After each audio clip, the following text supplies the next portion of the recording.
E ora può votare?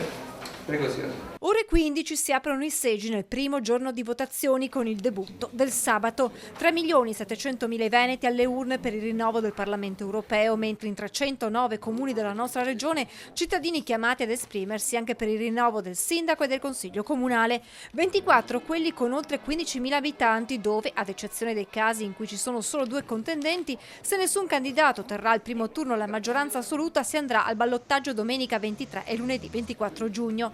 Nella Marca Trevigiana 4 i comuni sopra i 15.000 abitanti, Mogliano, Vittorio Veneto, Paese e Preganziol. In questi ultimi 2, essendoci solamente 2 candidati, non ci sarà rischio ballottaggio, mentre a Mogliano e Vittorio i cittadini potrebbero essere richiamati alle urne tra 15 giorni.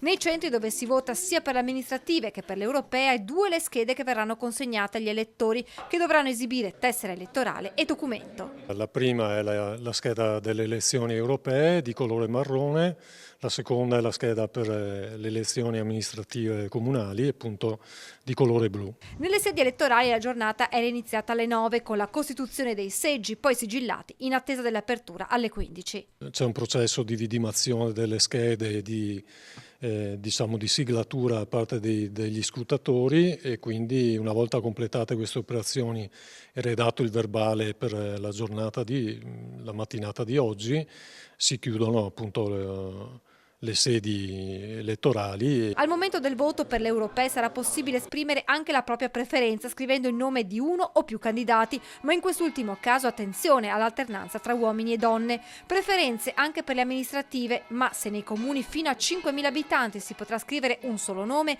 in quelli più grandi le preferenze potranno essere 2, ma anche in questo caso dovranno riferirsi a candidati di sesso diverso. Differente invece il discorso per il voto disgiunto. E il voto disgiunto è possibile solo nelle comunali, anche perché per le europee non avrebbe senso perché il sistema è di tipo proporzionale, quindi non ci sono coalizioni, ci sono singole liste. Dunque sabato urne aperte fino alle 23, domenica dalle 7 alle 23 e poi al via subito lo spoglio. Il primo spoglio sarà quello delle europee alle 23, quando vengono chiusi i seggi, e poi lunedì invece alle 14 ci sarà lo spoglio per le amministrative.